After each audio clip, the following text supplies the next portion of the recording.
Moment we've been waiting for. So I've got my MUHDO sorted. I've kind of jotted down just some of the results, right? So all this, I can't even get it in. These are the main takeaways from my DNA results, which is nuts, isn't it? And I want to take you through some of what I've learnt. Okay, so bear with me. The main summary, and you can break these down. Then we go into health insights, and you get all this. And I'm quickly going to show you what the app looks like as soon as you log in. So, comes up with this main screen. I then click into DNA results. It takes you through. Not only that, okay, but you also then get an action plan. Oh, genetic action plan. You also do get, if you've got epigenetics, you think of this week, but it was only showing at that point my actual DNA part, and then I've come on today and it's like all this has been unlocked. So the health insights is just fantastic.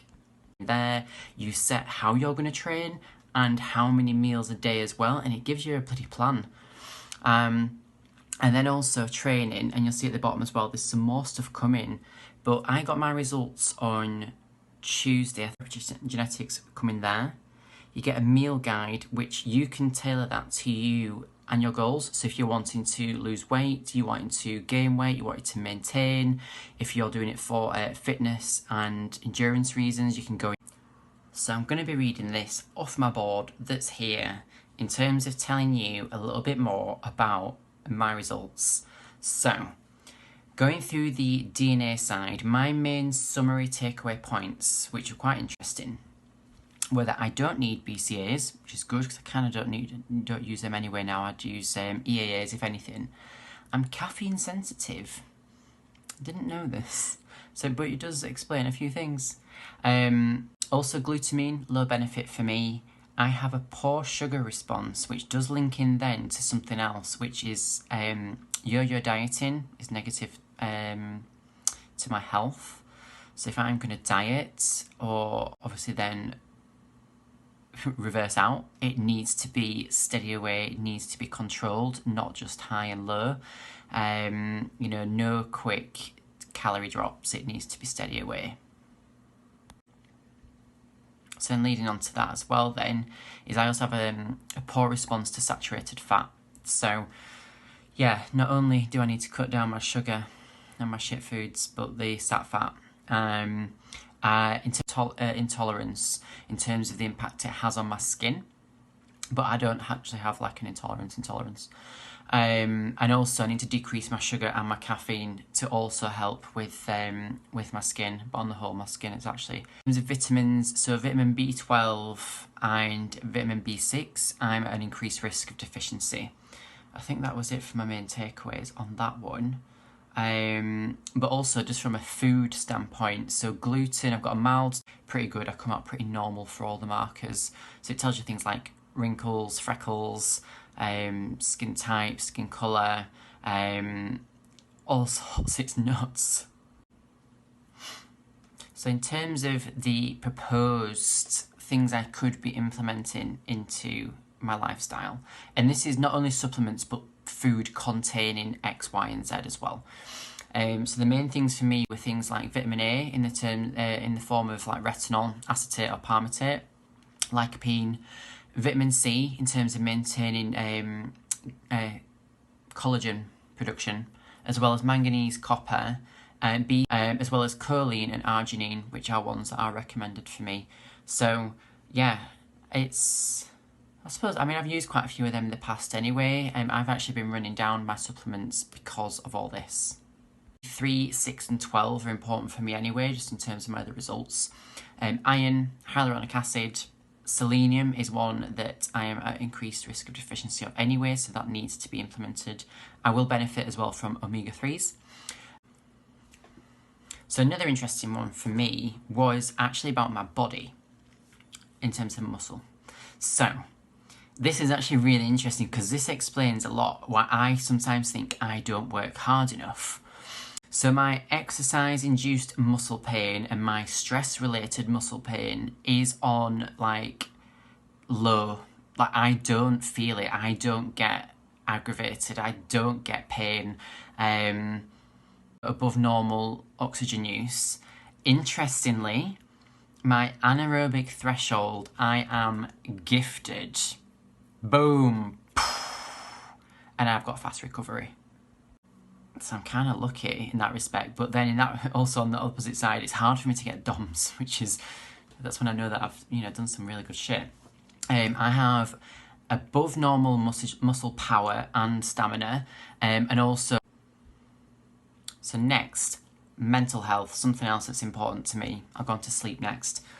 So my attention rate is pretty high, which I think under normal circumstances it kind of is, but because I overload myself so much that I sometimes I essentially question that one. I think if I'm focused on the right things, that's something that's interesting, then yeah, I lose time, I get into flow state. If it's something that doesn't really interest me, then I do kind of shut off quite quickly.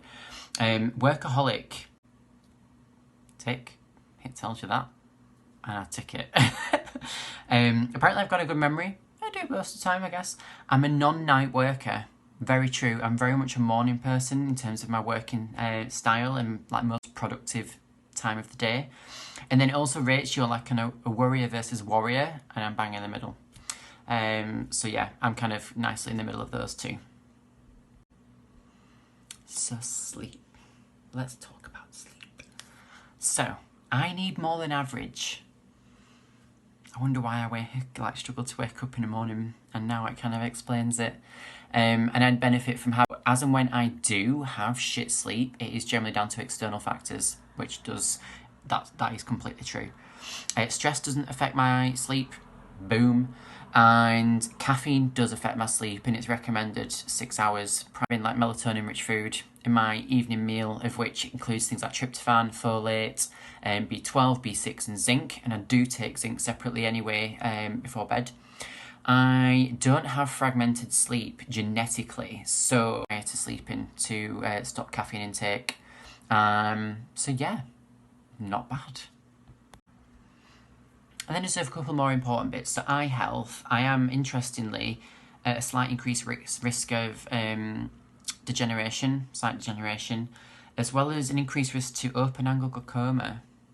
I've not heard of anyone having glaucoma in my family, so that's interesting. My beta carotene conversion is on the lower side, which does also relate into other parts that have come out of my testing as well. So there's things that I can put in place to support that.